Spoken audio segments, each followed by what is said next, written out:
NAC, new associate counselling. जो भी leader ये कर रहा होगा उसके बिजनेस में डेट रेशियो बहुत कम होगा, और जो लीडर ये नहीं कर रहा उसके बिजनेस में डेट रेशियो बहुत ज्यादा होने वाला है।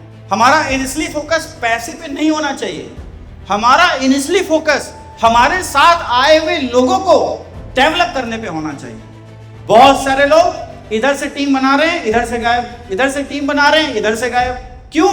क्योंकि हम उनको इस इंडस्ट्री की नॉलेज ही नहीं दे रहे। इसलिए बनाई गई NAC, न्यू एसोसिएट काउंसलिंग। जैसे आज अगर कोई बच्चा पैदा लेता है तो पैदा लेते ही उसको कुछ इंजेक्शंस दिए जाते हैं, नहीं दिए जाते?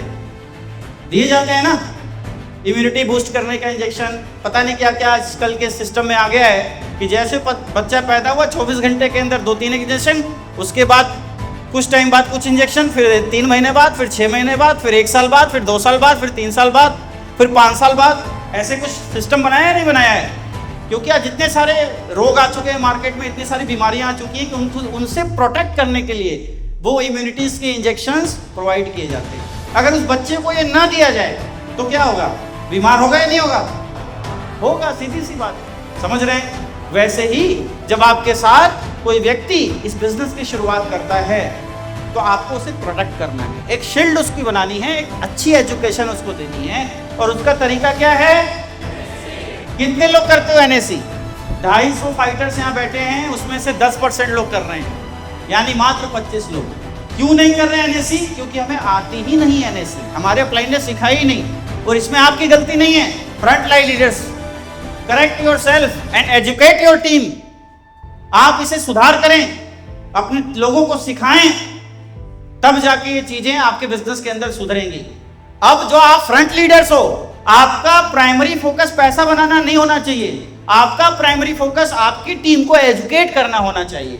जिस दिन आपका फोकस चेंज हो जाएगा उस दिन आपके सेल्स में ग्रोथ भी बढ़ जाएगी। पहले हमें समझाना है power of direct selling. Direct selling की क्या पावर है ना, क्या हो सकता है इससे? सबसे पहले क्या करना है? पहले हालचाल लेना है, उसके बारे में जानना है। बहुत सारे लीडर क्या होते हैं? विविध भारती की तरह होते हैं, एक बार बटन ऑन हुआ खुद ही चालू रहेंगे, मतलब उनको लगता है कि मैं ही सबसे अच्छा हूं, एंड देन वो बकते जाएंगे, बोलते जाएंगे और सामने वाले के ऊपर ध्यान नहीं देंगे। आपको सबसे पहले एक न्यू एसोसिएट्स के साथ रिलेशनशिप बिल्ड करनी है, और उसका सबसे अच्छा तरीका है आप उसके बारे में जानें, है ना? क्या नाम है, कहाँ से हैं, समझ रहे हो आप? पहले क्या करते थे, वर्तमान में क्या कर रहे हैं, फैमिली में कितने लोग हैं, क्या रिस्पॉन्सिबिलिटी उस बंदे की है। जब आप उससे बात करोगे, उससे मिलोगे, उसके बारे में जानोगे, तो ज़्यादा बेटर आप उसके वाई को क्लियर कर पाओगे कि आपने बिजनेस क्यों करना है। हो सकता है वो किराए के घर में रह रहा हो और उसका एम हो कि मुझे अपना घर बनाना है।